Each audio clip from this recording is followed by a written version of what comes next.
তোমরা সবাই ভালো আছো? হ্যাঁ, আমিও ভালো আছি। আজকে আমরা উপাত্ত বিন্যস্তকরণ 13 অধ্যায়, খুবই গুরুত্বপূর্ণ। তোমাদের তৃতীয় প্রান্তিক পরীক্ষার জন্য তো অবশ্যই গুরুত্বপূর্ণ, আবার বৃত্তি পরীক্ষার জন্যও গুরুত্বপূর্ণ। বৃত্তি পরীক্ষায় যে অধ্যায় ভিত্তিক আলাদা আলাদা কিন্তু প্রশ্নের উত্তর দিতে হয়, ঠিক আছে? কোনো অধ্যায় বাদ দেওয়া যাবে না। তাহলে আমরা আজকে উপাত্ত বিন্যস্তকরণ, দেখো এখানে 13 কি বলেছে, পঞ্চম শ্রেণীর শিক্ষার্থীরা গত 3 মাসে প্রত্যেকে কতবার বাড়ির কাজ জমা দিয়েছে শিক্ষক তা যাচাই করতে চান।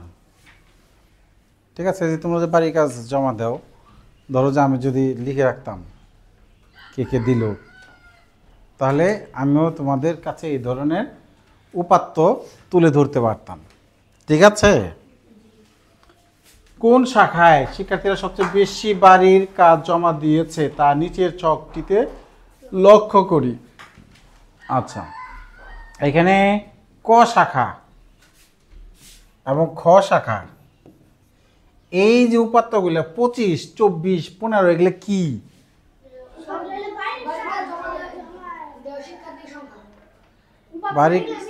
বাড়ির কাজ জমা দেওয়ার শিক্ষার্থীর সংখ্যা।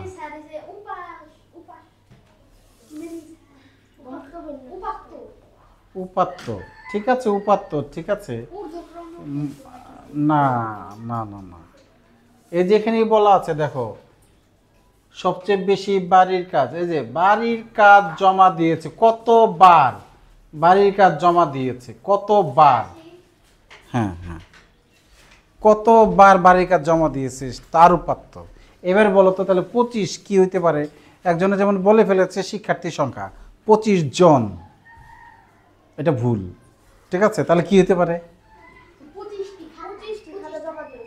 25 বার হইতে পারে।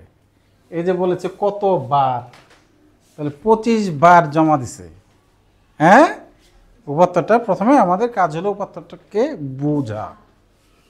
তাহলে 25 বার, ধরো যে রোল 1, 2, 3 দেই, মনে করো সাপোজ আর কি, নামও দিতে পারি।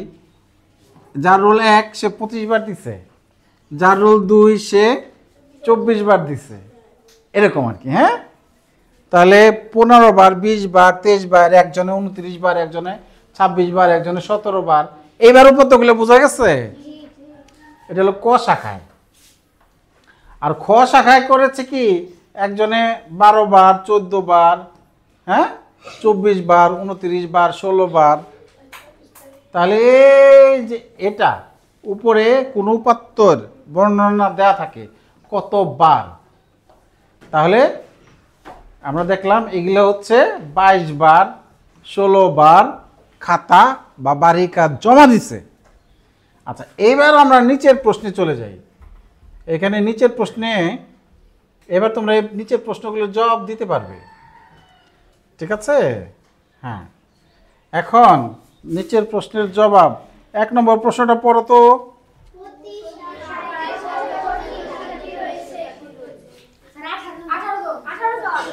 প্রতি শাখায় 18 জন, না গুনেই। ক শাখায় কতজন, আগে এটা গণনা করো। 18 জন গণনা করে নাকি না করেই? গণনা করে। আচ্ছা, ঠিক আছে। এবার চেক করো, ও বলছে 18 জন, ঠিক বলছে কিনা? ঠিক আছে, তাহলে আমি গণনা করে দেখি। 1, 2, 3, 4, 5, 6, 7, 8, 9, 10, 11, 12, 13, 14, 15, 16, 17, 18 জন। ক শাখায়? তাহলে প্রতি শাখায় কতজন? কতে কজন? 18 জন। ক শাখায় 18 জন। ক শাখায় গণনা করো। বাহ, এই তো তোমরা ভালো গণনা করে ফেলেছ।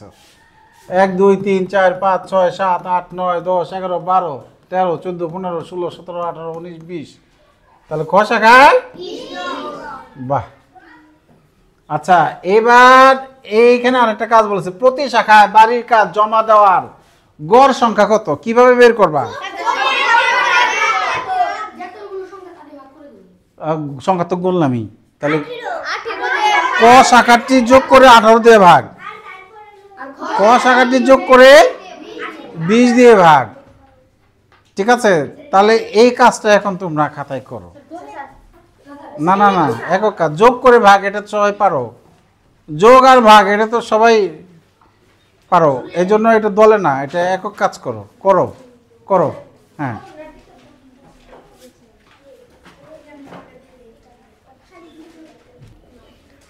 আচ্ছা, তোমাদের অনেক অনেক ধন্যবাদ।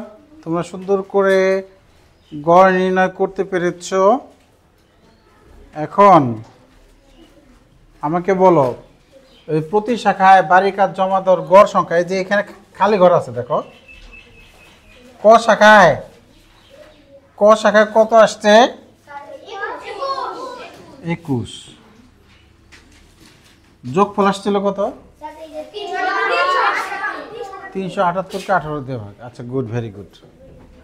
হ্যাঁ, আর খ শাখায় গড় আসছে কত? হ্যাঁ, 18.95। আচ্ছা, ঠিক আছে। তাহলে এখন আমরা বলতে পারি কোন শাখায় বাড়ির কাজ বেশি দিয়েছে। হ্যাঁ, ক শাখায় 21 গড় আসছে। ওকে, এখন প্রতি শাখায় আমরা পরের প্রশ্নে চলে যাই। পরের প্রশ্নে এখানে বলেছে প্রতি শাখায় কোন সংখ্যাগুলো বারবার এসেছে। আমরা একটু দেখি, এটা সবাই মিলে করি আমরা। হ্যাঁ, কোন সংখ্যাগুলো বারবার এসেছে? দেখো, এই যে 25, এই যে 25, 26, এই যে 26, 26 আবার আছে, 24, 24, এই যে 24, তাই তো? তাহলে আমরা দেখলাম 25 কবে এসেছে? 25 এসেছে 2 বার। আরো আছে নাকি দেখো তো মিলে এরকম? হ্যাঁ, তারপরে 24 এসেছে কয়বার? 24 2 বার। এই যে আর তো নাই, দেখি না। 24 2 বার, আর 26 3 বার। তাহলে এমনি দেখা গেল যে কোনটা কতবার এসেছে এটা খুঁজে বের করা কারো কারো ভুল হতে পারে। এতগুলো সংখ্যা খুঁজে বের করা একটু টাফ কিন্তু। ঠিক আছে, তাহলে আমরা এমন একটা উপায় বের করব যাতে নির্ভুলভাবে খুঁজে বের করা যায়। তারপরে আমরা ক্ষতে দেখি তো আসলে। আচ্ছা, ঠিক আছে, আচ্ছা, ঠিক আছে, ঠিক আছে, ওকে ওকে, থ্যাংক ইউ। আমরা ক্ষতে আমরা দেখলাম যে এইভাবে খুঁজে খুঁজে বের করা একটু টাফ। আমরা ক্ষতে অন্যভাবে খুঁজে বের করব। হ্যাঁ, খর কাজটা বাকি রইল। এবার বলেছে কি প্রতি শাখায় সর্বোচ্চ সর্বনিম্ন। ক শাখায় সর্বোচ্চ কত?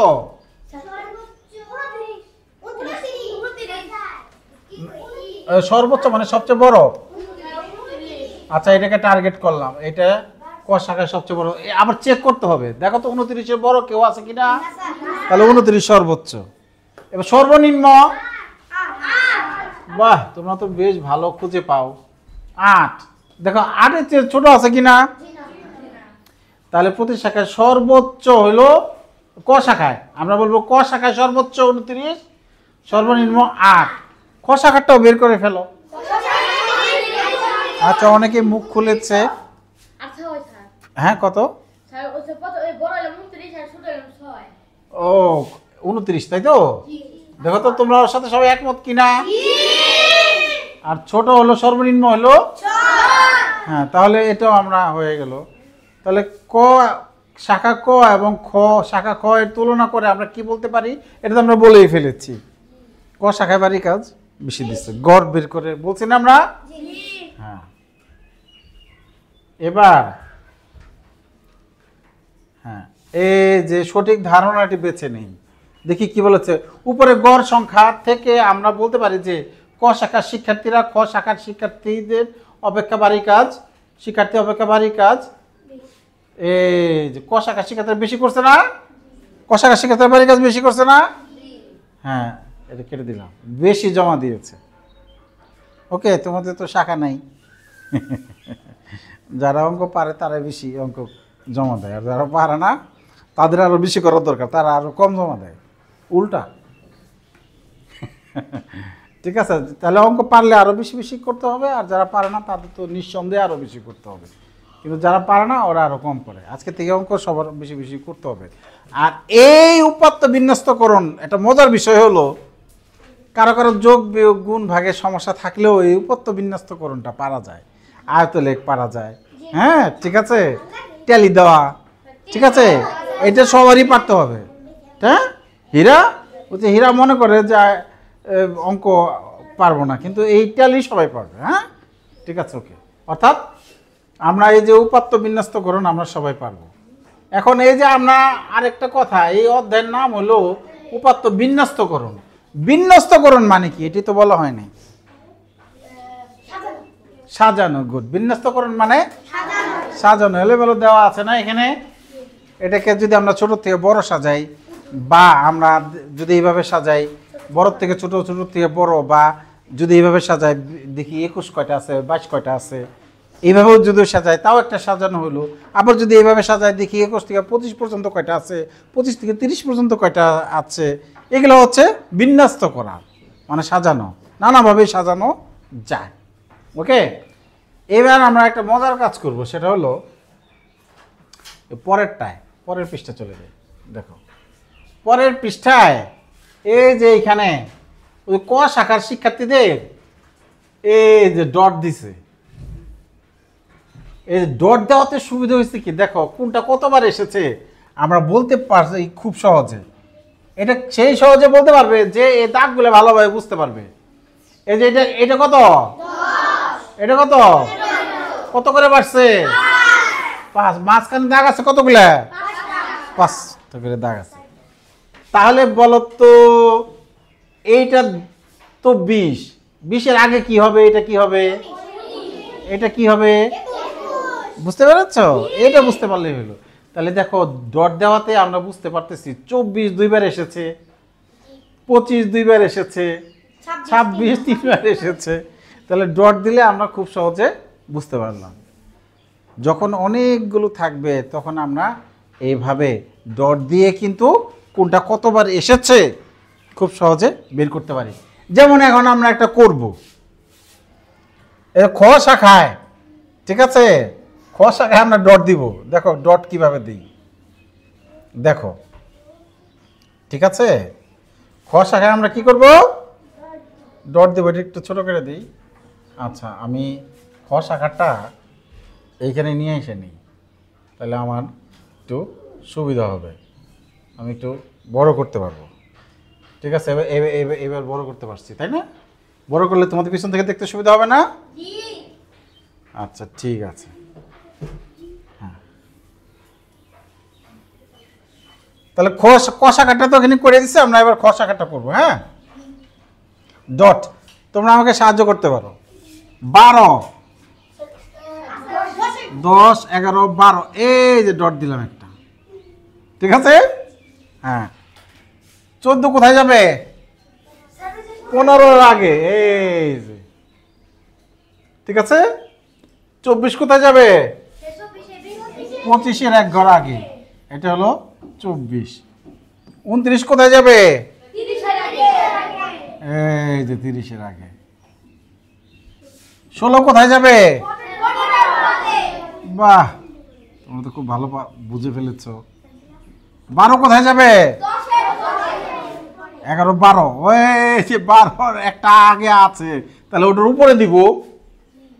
হ্যাঁ, তাই বলে যে 12তে আছে একটা ডানে বামে দিয়ে দিই তা দেওয়া যাবে না, উপরে দিতে হবে। 9, 10-এর আগে।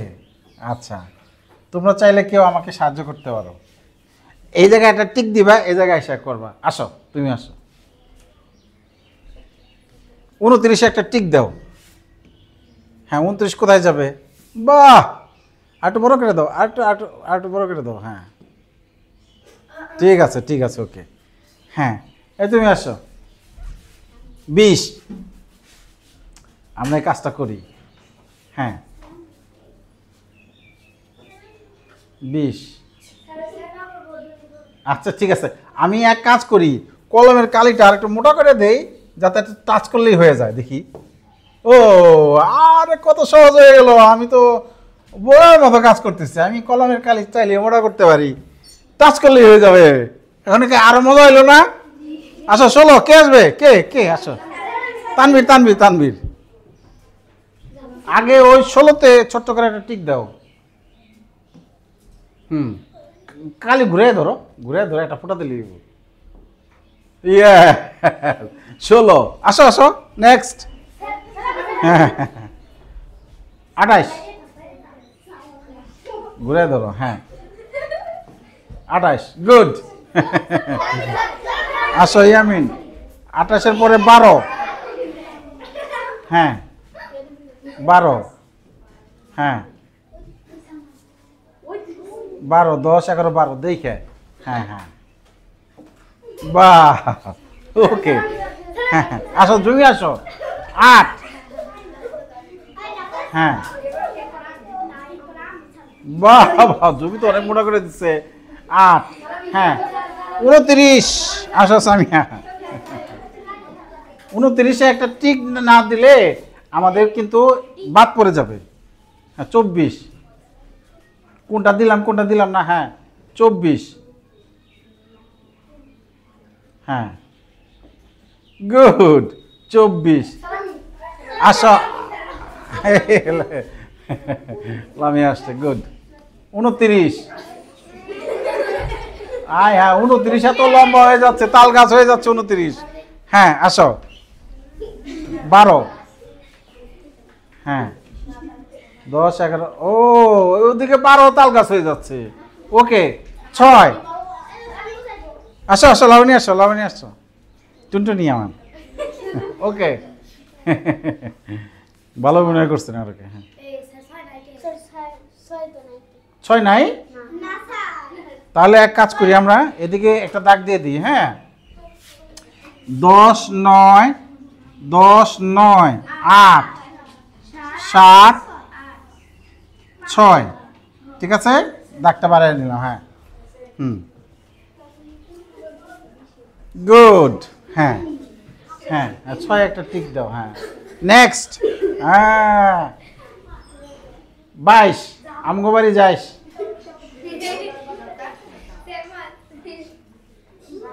হ্যাঁ 22 গুড। আর 28। হ্যাঁ হ্যাঁ 28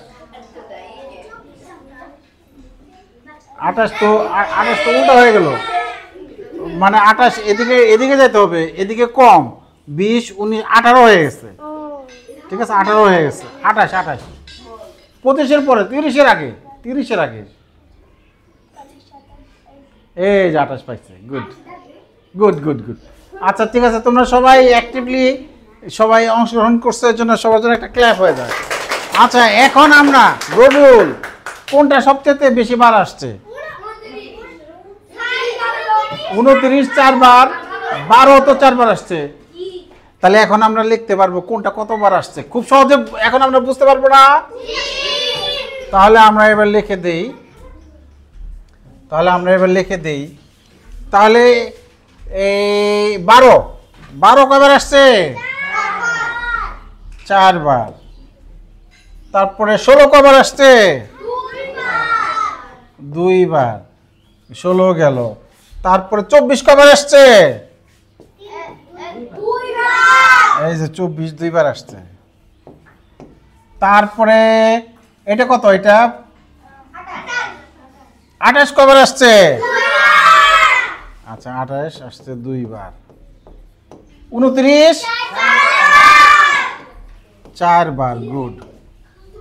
এই তো, তাহলে দেখো আমরা কিন্তু খুব সহজে এবার বলতে পারছি কোনটা কতবার এসেছে। আমাদের প্রশ্ন কিন্তু এটা ছিল, আমি তখন বলছিলাম যে এটা আমরা অন্যভাবে করব। তাহলে ডট দিয়ে আমরা পারবো না? এটা অনেক সহজ কাজ না? এবার আমরা হ্যাঁ 4 নম্বরে বলেছে ক শাখা এবং খ শাখা এর উপাত্তের বিন্যাসের তুলনা করে আমরা কি বলতে পারি? উপাত্তের যে আমরা যে উপাত্ত কি করলাম, বিন্যাস করলাম, বিন্যাস করে আমরা কি বলতে পারি? আগে একবার বলছি, সেটা তো বলতেই পারি, ক শাখায় বেশিবার কাজ জমা দিয়েছে। ঠিক আছে না? এটা বলতে পারি না? হ্যাঁ তাহলে এই ক শাখায় 12 আসছিল না? 12 ছিল, একাধিকবার ছিল কি? হ্যাঁ, দেখি এই যে বইয়ে আমরা যে আগেরটা লিখলাম ক শাখায় 12 নাই। তাহলে আমরা এবার তুলনা করবো হলো এই যে আমি ছবিটা সরাই দিলে আমরা কিছু আবার তুলনা করতে পারবো। আমি এটা সরাই দিচ্ছি। হ্যাঁ, তাহলে এবার আমরা একটু তুলনা করি, দেখা যাক। ওকে, ক শাখায় সর্বনিম্ন ছিল কত? 8। আর খ শাখায় সর্বনিম্ন কত? 6। আলাদা না? এখানে সর্বোচ্চ ছিল কত? 29। এখানে সর্বোচ্চ 29। এখানে বেশিবার আসছে হলো 26। সবচেয়ে বেশিবার আসছে কে? আর এখানে সবচেয়ে বেশিবার আসছে 12 এবং 29। ঠিক আছে? হ্যাঁ হ্যাঁ, এরকম আমরা অনেক তুলনাই করতে পারি। গুড। যেমন মাহাদের একটা বললো যে ক শাখায় এই যে 12 একবারও নাই, আর এখানে 12 4বার আছে। হ্যাঁ, গুড। তাহলে আমরা এইভাবে অনেক কিছুই তুলনা করতে পারি। ওকে, এবার আমরা দেখি। ও, আবার ডটের কাজ, বাহ! এবার দুইটাই করতে হবে আমাদের। ও আচ্ছা, দেখো, কোনো একটি গ্রামের পরিবারের সদস্য সংখ্যার উপর জরিপ করা হয়েছে। গ্রামের পূর্ব এবং পশ্চিম অংশের পরিবারের সদস্য সংখ্যা নিচের ছকটিতে দেওয়া হলো। দেখো, এটা আমরা খুব সহজেই করতে পারবো। কি সংখ্যা? এই যে গ্রামের পূর্ব এবং পশ্চিম অংশের, এটা হলো পূর্ব অংশ, পশ্চিম অংশ। মনে করো যে আমাদের স্কুলের নামই তো পশ্চিম পাড়া, এটা পশ্চিম অংশ গ্রামের। আর ওই স্কুলের নাম পূর্ব পাড়া, ওটা গ্রামের পূর্ব অংশ।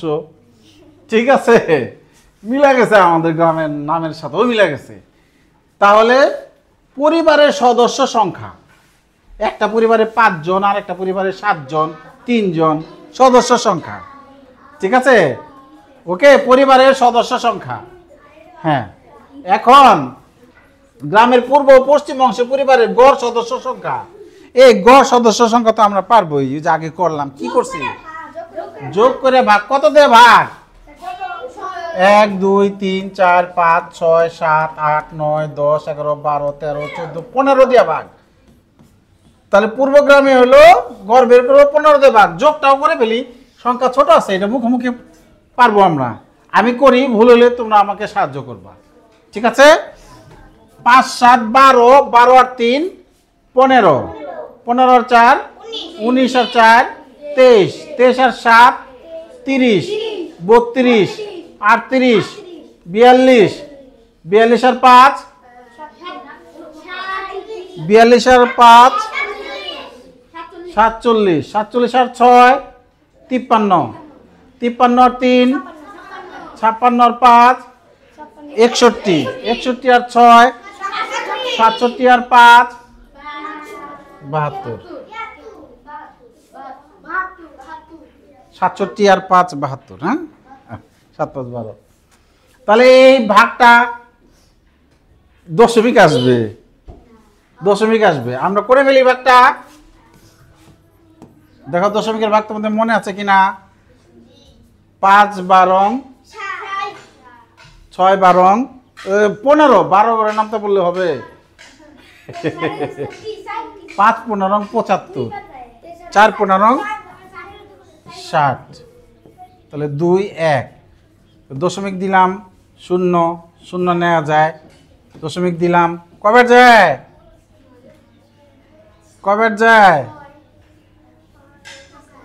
8 বার যায় না? 5 8 40, 0 হাতে আছে 4। 8 একে 8 আর 4 12, 4.8। তাহলে জনসংখ্যা পূর্ব গ্রামে 4.8। এবার এটা আমরা গুনে ফেলি। 1 2 3 4 5 6 7 8 9 10 11 12। তাহলে আমরা ভাগ করব কত দিয়ে? 12 দিয়ে। তাহলে আমরা এবার যোগ করে ফেলি। এই যোগ করি 3 2 8 5 13 7 20 আর 3 23 আর 4 27 আর 2 29 আর 6 36 34 আর 5 41 আর 6 47 47 আর 3 50 আর 4 54। তাহলে 54 কে 12 দিয়ে ভাগ করি। 54 কে কত দিয়ে ভাগ? 4 12 48। বিয়োগ করো 6। বলো আমাকে সাহায্য করো। 6 তো 0, ঠিক আছে, এখানে 0 নেব না। 5 12 60।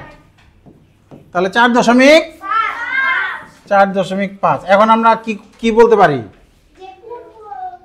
এই পূর্ব গ্রামে গড় সদস্য সংখ্যা বেশি, গড় সদস্য সংখ্যা বেশি। এবার এই যে ডট বসাতে বলছে, আমরা এবারে পারবো না ডট বসাইতে। নিচের চারটিতে ডট বসে পূর্ব, এটা হলো পূর্ব আর এটা হলো পশ্চিম। আচ্ছা, আমাদের ক্লাসও প্রায় শেষ, বেল দিয়ে দিচ্ছে। হ্যাঁ, ঠিক আছে। আচ্ছা, ডটটা এই আবার এই আগের মতো যারা বোর্ডে আসার সুযোগ পাও নাই, এবার তারা আসবা। হ্যাঁ, ঠিক আছে, যারা বোর্ডে আসার সুযোগ পাও নাই এবার তারা আসবে। দেখো তো, এই পূর্বটা এইখানে, ঠিক আছে। 5 কোথায় যাবে? এই যে 5 গেল। 7 কোথায় যাবে? এই যে 3 কোথায় যাবে? 1 2 3। 4 কোথায় যাবে? হ্যাঁ, আবার 4 7। এই 7 একটা আছে আগে। 2, এই যে 2। 6, এই 6। 4, এই 4 তো এখানে তাল গাছ হচ্ছে আবার। 5 6, 5-এর পর 3, এই 3। 5 5 6 5। এই জায়গায় 5 আসছে সর্বোচ্চ কয়বার?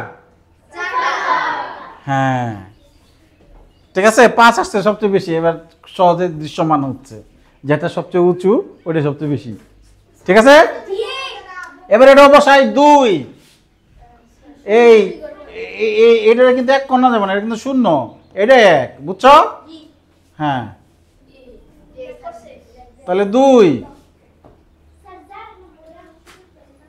তাহলে 2 3। বেল দিছে তো, আমি তাড়াতাড়ি বুঝিয়ে দিচ্ছি। 2 এর পরে 3 8 5 6 7 8। দেখা যায় সবার? 7 3 1 2 3 4 2 7 6 7 5 6। হ্যাঁ, 3 1 2 3 4। তো সবচেয়ে বেশি আসছে 3 1 2 3। 3 আসছে 3 বার সবচেয়ে বেশি, ঠিক আছে। তাহলে এই 2 পৃষ্ঠার কাজ অনেক সহজ না? অনেক সহজ।